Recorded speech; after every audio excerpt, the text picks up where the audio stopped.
Bismillahirrahmanirrahim. Assalamualaikum warahmatullahi wabarakatuh. Alhamdulillahirabbil alamin. Wa bihi nasta'inu ala umuri dunya waddin. Salatu wassalamu ala asyrafil anbiya'i mursalin wa ala alihi wa ashabihi wa man tabi'ahum bi ihsanin ila yaumiddin. Rabbi shrah li sadri wa yassir li amri wahlul 'uqdatan min lisani yafqahu qawli. Allahumma la sahla illa ma ja'altahu sahla wa anta taj'alul hazana idza syi'ta sahla. Allahumma 'allimna ma yanfa'una wanfa'na bima 'allamtana wa zidna 'ilman. Tsumma amma ba'du. Alhamdulillah, kita bersyukur kepada Allah Subhanahu wa taala yang selalu memberikan kepada kita banyak kenikmatan yang patut kita syukuri. Di antara kenikmatan yang paling agung adalah nikmat iman dan Islam, yang mana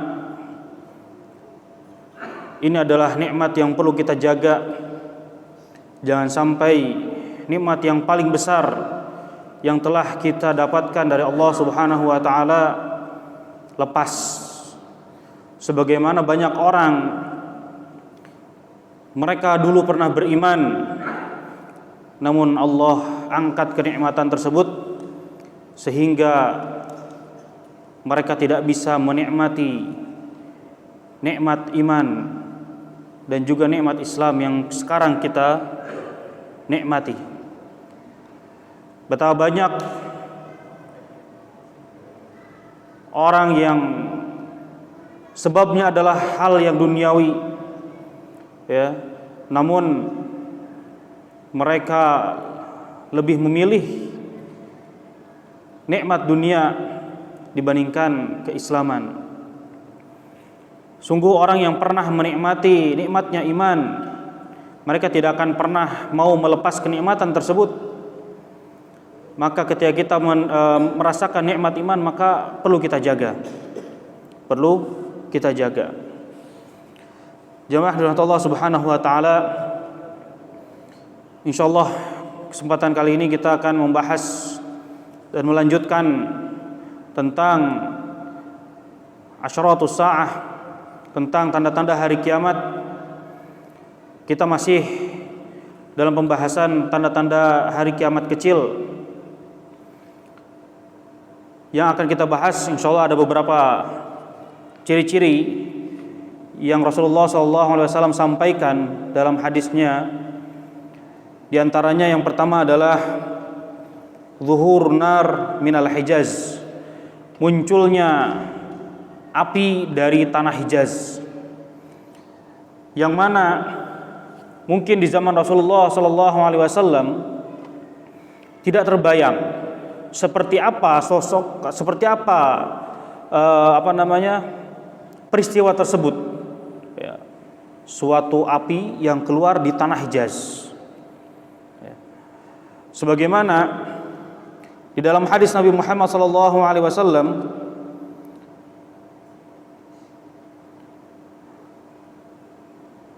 la taqum as-sa'ah hatta takhruja an-nar min ardil Hijaz tudhi'u laha a'naqal ibl bi Basra. Tidak akan terjadi hari kiamat sampai keluarnya api di tanah Hijaz yang menyinari leher-leher onta di Basra. Ya. Kalau kita lihat, ya, Hijaz itu adalah yang sekarang itu beberapa daerah di negara Saudi, ya, Saudi Arabia. Ya, di antaranya yang paling utaranya itu, di antara yang utara, ya, bagian utara itu adalah Madinah. Ya, di antara yang utara itu adalah Madinah. Nah, keluar dari tanah Hijaz yang cahayanya itu sampai ke Basrah. Nah, sedangkan jarak antara Madinah sampai Basrah itu sekitar 900 kilometer. Bayangkan betapa besar api tersebut, ya. Mungkin zaman Rasul tidak terbayangkan. Nah, maka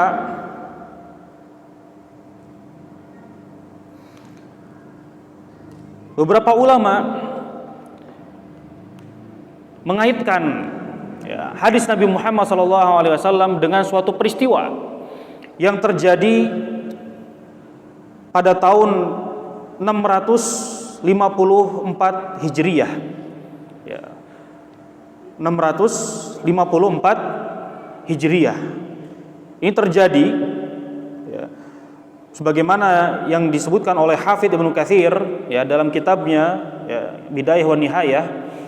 Beliau mengatakan kana zuhurun nar min ardil Hijaz wallati adha'at laha a'naqal ibil bi Basra, ya. Sebagaimana munculnya api di tanah Hijaz, yang mana api tersebut menerangi leher-leher unta, ya, di Basra. Ya, jadi Basra ini adalah suatu daerah di Suriah, ya. Jauh sekali jaraknya itu, ya. Dari Madinah ke Suriah sampai Basra atau Ya, Basra, ya. Basra ini kan jauh sekali dari Madinah sampai ke Suriah, ya, sekitar 985. Itu kalau Jawa itu berapa kilometer Pulau Jawa itu? 1000 ada? 1000-an, ya. Mungkin hampir sejawa, mungkin, ya, hampir sejawa, ya. Nah, ini saking terangnya cahaya tersebut sampai menerangi onta-onta di Basra. Nah, maka dikaitkan hadis Nabi Muhammad SAW dengan suatu kejadian yang terjadi pada tahun tadi, sekitar 654 Hijriyah. Ya, kalau sekarang 1400 berapa? 46. 45 46. 46, ya, baik. Ya. Nah, disebutkan api tersebut terjadi sekitar 3 bulan lamanya, ya. Api tersebut, ya, terlihat sekitar 3 bulan lamanya, yang mana, ya, sampai para wanita-wanita Madinah ini ketakutan, ya. Kemudian disebutkan lagi oleh ulama, ya, disebutkan qala Abu Syamah, ya, Abu Syamah mensifati, ya, bagaimana terjadinya peristiwa tersebut. Lamma kanat lailatul arbi'a thalatha Jumadil akhir, ya, ketika di malam hari Rabu, tepatnya di tanggal 3 Jumadil akhir, ya, tahun 654 Hijriyah, muncul di Madinah Munawwarah suatu letusan gunung Merapi, ya. Jadi kalau dulu mungkin nggak kebayang, ya, ternyata ada gunung, ya, yang berapi. Kalau di pulau yang besar, ya, di daerah Hijaz, ya, kemudian Eropa itu jarang sekali ada Gunung Merapi. Mungkin kalau kita, ya, mungkin nggak asing, ya, kalau melihat Gunung Merapi yang menyembur, ya. Nah, ini terjadi ketika pada saat itu, ya. Kemudian apa yang terjadi? Bumi berguncang pada saat itu, ya. Bumi berguncang. Kemudian yang namanya atap bergetar. Kemudian juga pohon-pohon, ya, bergoyang. Kemudian al-abwabus sa'ah ba'da sa'ah ila yaum. Jadi terus-terusan, ya, sejam berhenti, udah gitu getar lagi. Nah, ini terjadi biasanya kalau ketika suatu gunung aktif, ya, dan ini sering terjadi. Kalau kita misalkan punya aplikasi, ya, BMKG, ya, itu selalu ada notifikasi kalau ada gempa. Dan itu terjadi beberapa jam sekali, gitu. Ya, kalau kita hidupkan notifikasinya itu seling ada itu, sejam sekali atau mungkin lebih atau mungkin kurang, itu selalu ada seperti itu. Nah, ini ketika tanda-tanda gunung sedang meletus itu biasanya tanah sekitarnya itu getar, ya, dan sebagainya. ya, gempa. Ya. Nah inilah yang terjadi di daerah Madinah. Disebutkan bahwasannya ada suatu gunung, ya, gunung ini disebut dengan Arad al-Khamid, ya, Arad al-Khamid, yang mana masa aktif gunung tersebut itu berakhir pada tahun 654 atau sekitar 1250 Masehi, ya. Jadi tahun 1256 Masehi, ya. Nah, ini sebabnya itu, ya, gunung tersebut.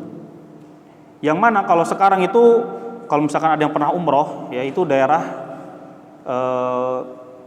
sekitar Bandara Madinah katanya, ya. Sekitar Bandara Madinah itu daerahnya itu. Nah, ini disebutkan. Nah, ini diantara tanda-tanda hari kiamat kecil, kata Rasulullah, itu keluar api dari tanah Hijaz. Nah, sebagaimana di awal, ya, untuk kaedah dalam masalah mengaitkan antara hadis Nabi Muhammad SAW dengan suatu kejadian, itu yang pertama, kita tidak diminta untuk mengait-ngaitkan suatu peristiwa dengan hadis Nabi. Kalaupun ada suatu kejadian yang kita lihat, ya, maka kita perlu merujuk kepada para ulama, ya. Ulama lah yang lebih mengetahui tentang hadis tersebut. Maka kita jangan gegabah, ya, jangan gegabah. Atau bisa jadi, ya, ini kan namanya ijtihad, ya. Suatu ijtihad itu adalah suatu, apa dalam bahasa Indonesianya itu, kesimpulan, ya, suatu, apa namanya itu, intisari dari suatu pemikiran, ya. Bisa jadi ini akan ada lagi mungkin kejadian-kejadian yang serupa, ya. Maka ini yang perlu kita jadikan patokan, ya, seperti itu. Nah, ini jemaah yang dirahmati Allah Subhanahu wa taala, ini adalah salah satu tanda hari kiamat kecil. Kemudian selanjutnya, di antara tanda-tanda hari kiamat kecil yaitu adalah Qitalut Turk, yaitu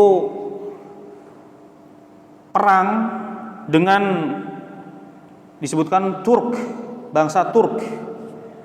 Nah, Turk di sini bukan Turki yang sekarang, ya, disebutkan kata Rasulullah itu Turk. Kenapa disebut Turk?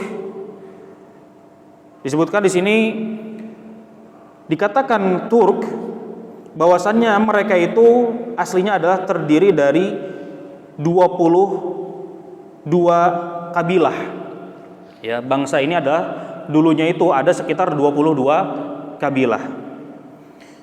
Yang mana ketika zaman Dzulqarnain, ya, sebagaimana zaman Dzulqarnain itu beliau, ya, Raja Dzulqarnain ini membangun suatu benteng, ya. Kemudian ditinggalkan atau dibiarkan satu kabilah dari mereka. Ya, kalau Dzulqarnain ini ketika itu adalah tentang Ya'juj dan Ma'juj, ya, ketika masa Ya'juj dan Ma'juj. Nah, bangsa ini ditinggalkan oleh Dzulqarnain, ya, supaya tetap di luar benteng yang dibangun oleh Dzulqarnain ini, ya. Nah, jadi di antara Ya'juj dan Ma'juj ditinggalkan satu kabilah. Nah, satu kabilah ini disebut Turk, ya. Yang mana mereka itu adalah ada memiliki ciri-ciri yang disebutkan oleh Rasulullah Shallallahu Alaihi Wasallam. Seperti apa ciri-cirinya? Di sini dari hadis Abu Hurairah radhiyallahu anhu, bahwasannya Rasulullah Shallallahu Alaihi Wasallam pernah bersabda, "La taqumas sa'ah hatta tuqatilu Turk, sigharul a'yun, humrul wujuh, dalful unuf, ka'anna wujuhahum mijanul mitraqah, wala taqumu sa'ah hatta tuqatilu qauman ni'aluhum syar." Ada ciri-ciri yang Rasulullah sebutkan bahwasanya mereka adalah bangsa Turk. Apa itu? Yang pertama adalah sigharul a'yun, matanya itu kecil, ya, atau sipit kecil matanya itu. Kemudian humrul wujuh, wajahnya itu kemerah-merahan, ya, kemerah-merahan. Kemudian dalful unuf, yang hidungnya itu kecil atau pesek ya. Hidungnya itu pesek. Ka'anna wujuhum mijanul mitraqah, yang mana kalau digambarkan wajahnya itu seperti tameng. Ya, seperti tameng ya, ya seperti tameng lah ya, bundar, lonjong, kemudian hidungnya itu pesek, ya mungkin ketutupan pipi kali ya. Jadi pipinya ini sama kayak hidungnya mungkin. Ya. Dan wajahnya bulat ya, seperti tameng disebutkan. Ya. Nah ini. Kemudian juga di antara ciri-ciri mereka itu, mereka menggunakan sepatu yang terbuat dari yang berbulu. Ya, jadi kalau misalkan lihat, kalau misalkan mereka itu sepatunya itu berbulu ya. Atau berambut kalau disebutkan berambut ya, seperti itu. Nah kalau kita di sini disebutkan dalam kitab ya, kalau kita gambarkan ya, bangsa yang seperti ini adalah bangsa Mongol ya, bangsa Mongol yang dulu sempat menguasai sekitar berapa, sepertiga dunia katanya ya, di tangan Genghis Khan pada saat itu ya. Di sini disebutkan wal muradu bihim wallahu alam ya, ini masih adalah suatu ijtihad ya, bahwasanya mereka adalah Tatarul Maghol ya, mereka adalah bangsa Tartar Mongolia, yang mana mereka menyerang biladul Islam, menyerang negara-negara Islam, dan ini terjadi pada tahun 656 Hijriah atau sekitar 1258 Masehi ya. Dan mereka semua membunuh, kebanyakan dari mereka itu membunuh kaum muslimin, bahkan bukan cuma muslimin saja, bangsa-bangsa ya selain mereka itu mereka bunuh ya. Nah inilah sebagaimana yang disebutkan dalam hadis Nabi Muhammad SAW ya, tidak akan terjadi hari kiamat sampai kalian memerangi Turk ya. Yang dimaksud Turk ini adalah salah satu dari kabilah yang ditinggalkan oleh Raja Zulkarnain untuk ketika membangun benteng ya untuk Ya'juj dan Ma'juj, seperti itu. Nah, namun ya yang sebagaimana kita ketahui, bangsa ini akhirnya masuk Islam ya, bangsa ini atau Mongolia ini masuk Islam ya. Kalau kita lihat misalkan ya, itu daerah-daerah misalkan sampai ke Dimashq ya, bahkan Baghdad ya, pusat kekhilafan Islamiyah pada saat itu, para Bani Abbasiyah ya, Bani Abbasiyah itu pun dikuasai oleh Mongol, sampai akhirnya ya Raja Mongol ini ditaklukkan oleh kaum muslimin ya. Disebutkan pada saat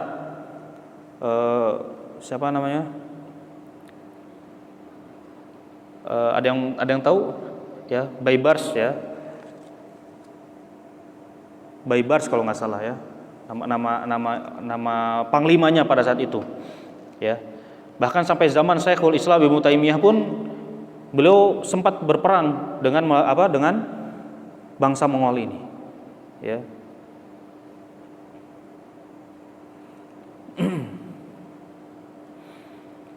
Nah inilah jemaah dirahmati Allah Subhanahu wa taala ya. Ini adalah salah satu tanda-tanda yang disebutkan oleh Nabi Muhammad SAW bahwasannya akan ada perang seperti itu. Dan para ulama ya mengaitkan kejadian hadis tersebut dengan peristiwa ya bagaimana orang-orang Mongol menguasai dunia pada saat itu ya. Kalau kita lihat misalkan sejarah ya, bagaimana misalkan di antara bangsa yang memerangi ya, dari kalangan kaum muslimin yang memerangi Mongol itu adalah bangsa Seljuk ya, yang terkenal itu ya. Bangsa Seljuk ya, bangsa Seljuk, kemudian Seljuk pun akhirnya juga dikuasai oleh Mongol sampai muncullah terakhir itu yang bisa menguasai, ya, ketika itu kekhilafahan Utsmaniyah, ya, khilafah Utsmaniyah yang benar-benar menjaga daulah Islamiyah tetap berjaya pada saat itu, ya. Utsmaniyah ini Utsman bin Ertugrul, ya, Utsman bin Ertugrul, ya, yang mendirikan kekhilafahan Ottoman, ya, Ottoman. Yang sekarang jadi Turki, Nah, inilah diantara tanda-tanda hari kiamat yang disebutkan. Kemudian selanjutnya, diantara tanda-tanda hari kiamat yang kecil disebutkan adalah zuhur rijal zalamah yadribunan nas bisyab. Munculnya orang-orang yang zalim, yang mana mereka itu, ya, yang zalim itu banyak. Namun ciri-ciri dari mereka adalah mereka biasa membawa pecut, ya. Mereka biasa membawa pecut, yang mana pecut tersebut biasa dipecutkan kepada umat manusia, ya, dipecutkan ke umat manusia, dan mereka biasa berbuat zalim, ya. Nah, inilah sebagaimana sabda Nabi Muhammad SAW dari Abi Umamah radhiyallahu anhu, anna Rasulullah sallallahu alaihi wasallam qaal yakunu akhiruz zaman rijalun ma'ahum siyatun ka'adznabil baqar yaghduna fi sakhatillah wa yaruhuna fi ghadabihi. Ketika akan terjadi di akhir zaman, ya, di akhir zaman, orang-orang yang mana mereka itu selalu membawa pecut, yang mana pecut tersebut seperti aznabil baqar, yaitu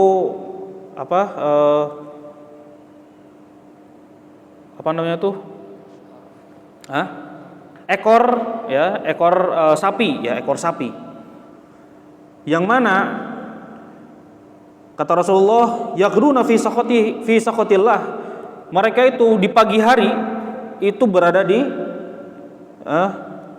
murka Allah, wa yaruhuna fi ghadabihi, dan juga mereka ketika sore dalam keadaan amarah dari Allah Subhanahu wa taala. Ya, jadi keadaan mereka itu pagi harinya mendapatkan laknat, kemudian di sore harinya pun mendapatkan murka Allah Subhanahu wa taala. Ya. Nah, ini adalah mereka orang-orang yang suka berbuat zalim, ya. Ya, intinya mereka ciri-cirinya adalah selalu membawa pecut, ya, yang orang bisa saja dipecut sama dia, ya. Kalau di sini apa namanya itu? Orang suka bawa pecut. Apa? Kuda lumping. Kalau yang itu, kalau bisa pernah tuh saya lagi jalan-jalan ada yang bawa pecut tuh petak gitu. Anak tuh sampai takut itu. Apa namanya tuh? Ya. Ya, orangnya apa, disebutnya apa tuh yang suka bawa pecut itu? Ya, anak itu sampai kalau misalkan ini nakut-nakutin tuh, ada apa itu? Bahasa Jawa, anak malah nggak tahu bahasa Jawanya apa. Ya. Karena pernah lihat itu katanya, ya. Nah, ini, ya. Dan hadis lain juga ada, ya, dari Abu Hurairah radhiyallahu anhu, anna Rasulullah sallallahu alaihi wasallam sinfan min ummati lam arahuma. Ada dua golongan dari umatku yang pada saat zaman Rasulullah, ya, itu tidak pernah Rasulullah melihatnya. Qaumun ma'ahum siyat ka'adznabil baqar yadribuna bihan nas. Suatu kaum di antara satu golongan ini, ya, di antara satu umat dari kalangan Nabi Muhammad ini, ya, mereka itu selalu membawa pecut seperti ekor sapi, yang mana dengannya memukul manusia, ya. Nah, ini.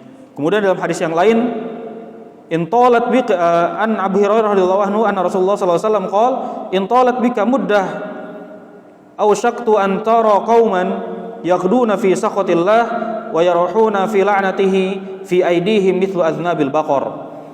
Ya. Rasulullah mengatakan kalau saja ya aku hidup umurnya lebih panjang lagi, ya, aku akan melihat suatu kaum yang mana mereka itu di pagi hari berada dalam murka Allah, dan ketika di sore hari ketika mereka pulang berada dalam laknat Allah, ya. Di tangan mereka itu seperti ekor sapi, ya, ini. Ini adalah ciri-ciri mereka. Intinya, ya, bahwasannya yang mereka lakukan itu adalah perbuatan zalim, ya, sehingga menimbulkan murka dan laknat Allah Subhanahu wa taala. Ya. Di antara kalau misalkan kita lihat, misalkan ada beberapa penguasa, ya, yang itu kalau menghukum masyarakatnya yaitu dengan membawa pecut, ya. Dan ini sering terjadi, ya, di zaman dulu mungkin sampai sekarang, ya. Seorang penguasa, ya, kemudian mukulin masyarakatnya yang tidak mau, misalkan tidak mau bayar pajak atau melakukan apa yang tidak diperintahkan, ya. Kemudian dipampang di depan orang-orang, kemudian dipukul, dipecut dan sebagainya. Ya. Nah, ini adalah yang mereka lakukan adalah perbuatan zalim. Ya, ini. Wallahu a'lam, ya. Maka itu diantara tanda-tanda hari kiamat kecil yang Rasulullah SAW sebutkan. Kemudian selanjutnya, diantara tanda-tanda hari kiamat kecil yaitu adalah kathratul haraj. Kathratul haraj, banyaknya pembunuhan atau peperangan. Banyaknya pembunuhan atau peperangan. Yang mana pembunuhan tersebut, ya, seorang yang membunuh dan orang yang dibunuh tidak tahu mereka kenapa membunuh dan mereka kenapa dibunuh. Ya. Kalau misalkan perang antara kaum muslimin dengan orang kafir jelas, ya, biasanya. Ya, misalkan ketika Rasulullah mengutus para sahabatnya, tujuannya jelas. Ya, tujuannya adalah untuk menyebarkan agama Islam. Ya, tidak semerta-merta, ya, ketika umat Islam mengirim suatu pasukan itu tidak semerta-merta membunuh begitu saja, tidak. Ya, ditawarkan dulu mau masuk Islam tidak. Ya. Ketika mau masuk Islam maka damai, ya, tidak perlu peperangan.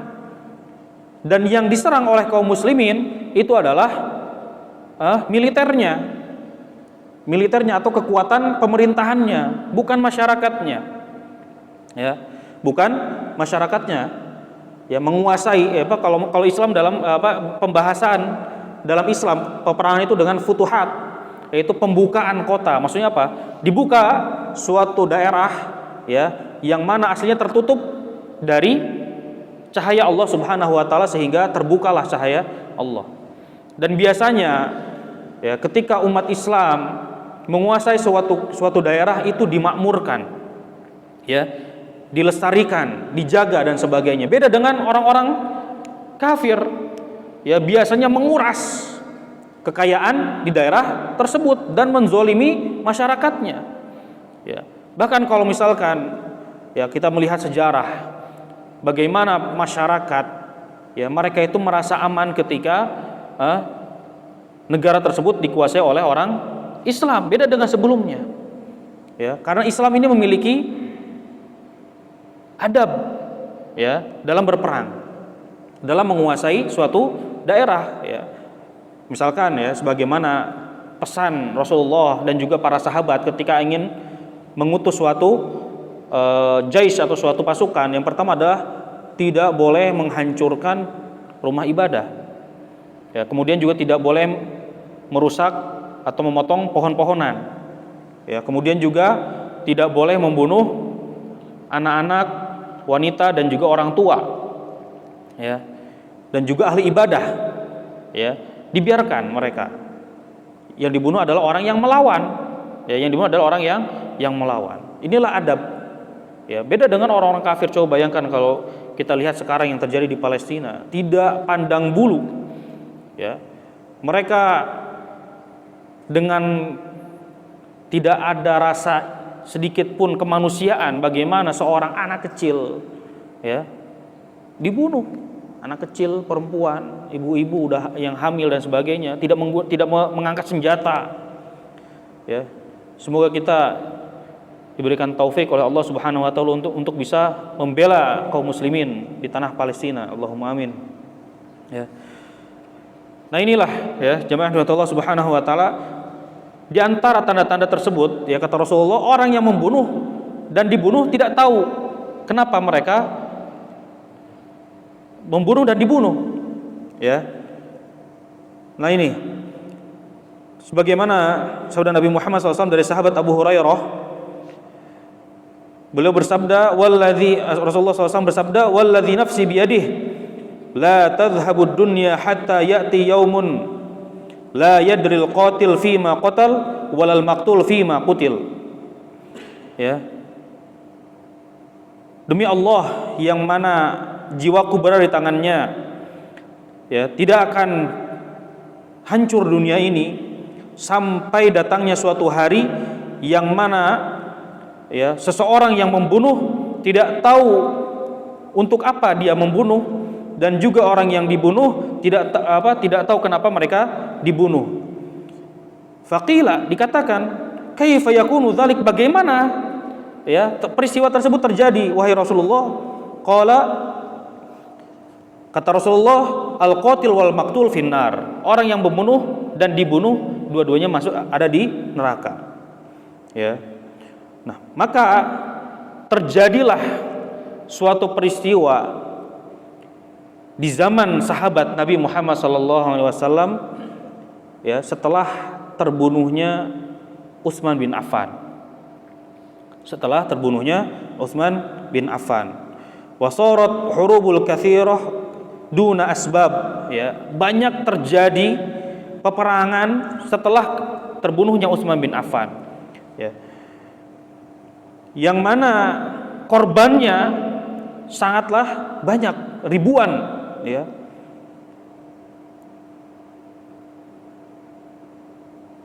Ya, kalau misalkan yang terjadi antara kaum muslimin dengan kaum muslimin, ya, orang yang membunuh dan dibunuh dua-duanya masuk neraka. Tujuannya apa? Tidak ada. Tidak sesuai dengan bagaimana Islam ketika berperang, yang mana tujuannya adalah syahid, mati syahid. Ya, ketika seorang muslim menyerang kaum muslimin lagi, yang bertikai mungkin para pemimpinnya, orang yang berperang nggak tahu untuk apa mereka. Ya, sebagaimana juga dengan berkembangnya zaman, kemudian juga berkembangnya alat-alat peperangan, ya, misalkan banyak sekali terjadi perang, ya. Kalau lihat konspirasi, ya, kenapa perang itu terjadi, katanya supaya alat perang atau supaya laku dan sebagainya. Ya. Coba kalau kita lihat misalkan Perang Dunia Pertama, tujuannya apa? Merebutkan kekuasaan. Mereka tidak diserang negaranya, dan juga mereka tidak menyerang sama-sama menyerang dan sebagainya. Intinya kekuasaan lah. Yang kasihan tuh prajuritnya. Ya, buat apa mereka berperang? Ya, ternyata untuk kekuasaan penguasanya. Ya, seperti itu. Perang Dunia Pertama itu sekitar yang terbunuh sekitar 15 juta. Ya, sekitar 15 juta. Kemudian misalkan Perang Dunia Kedua itu 55 juta yang terbunuh. Ini yang terdata. Kemudian juga misalkan yang terkenal, ya, misalkan perang Vietnam. Ya, yang terjadi di Vietnam itu sekitar 3 juta, ya, korbannya yang meninggal, ya. Kemudian juga misalkan perang Rusia, ya, Uni Soviet itu sekitar 10 juta. Ya. Kemudian perang di Spanyol, ya, sekitar 12 juta. Ya. Kemudian juga misalkan perang yang terjadi di antara Irak dan Iran, ya, atau misalkan disebut dengan perang Teluk, ya. Perang Teluk, mungkin yang senior tahu Pak, ya, bagaimana terjadi, ya. yaitu sekitar ya jutaan yang meninggal. Nah ini sebagaimana yang dikabarkan oleh Nabi Muhammad SAW, terjadinya banyak pembunuhan dan peperangan, ya. Dan perang tersebut, ya disebutkan katanya orang yang membunuh dan orang yang dibunuh tidak tahu untuk apa mereka berperang, ya. Tidak seperti Islam, tujuan Islam ketika berperang dan sebagainya. Ini nggak tahu, ya. Kalau misalkan kita dengar cerita orang-orang dahulu, misalkan ketika terjadi perang Teluk itu, ya mereka bingung gitu, ya. Untuk apa mereka, orang yang di bawahnya, mungkin mereka diprovokasi dan sebagainya, mengatasnamakan agama, mengatasnamakan yang lain dan sebagainya, ya. Tapi intinya mereka adalah orang yang tidak tahu ketika membunuh tujuannya apa, yang dibunuh pun nggak tahu gitu dan sebagainya. Kata Rasulullah, orang yang membunuh dan dibunuh sama-sama di neraka, ya, seperti itu. Nah inilah jemaah rahmat Allah Subhanahu wa taala di antara tanda-tanda yang disebutkan oleh Nabi Muhammad sallallahu alaihi wasallam. Kemudian dikaitkan ya peristiwa tersebut hadis tersebut dengan beberapa peristiwa ya dari kalangan ulama. Ya mereka menyimpulkan ya seperti itu. Maka kita bisa menerima ya ijtihad tersebut. Mungkin bisa saja ada tak lagi ya kejadian-kejadian yang lebih sesuai dengan apa yang dibawakan oleh hadis Nabi Muhammad sallallahu alaihi wasallam. Nah ini sudah masuk waktu Isya. Ya. Taib, ya jadi kita pada kesempatan kali ini membahas ada 4 tanda-tanda hari kiamat kecil, dan insya Allah kita akan melanjutkan di pertemuan selanjutnya ya tentang tanda-tanda hari kiamat kecil yang lainnya insyaallah biidznillah taala ya. Hadza wa sallallahu ala nabiyyina Muhammad subhana rabbika rabbil izzati amma yasifun wa salamun alal mursalin walhamdulillahi rabbil alamin.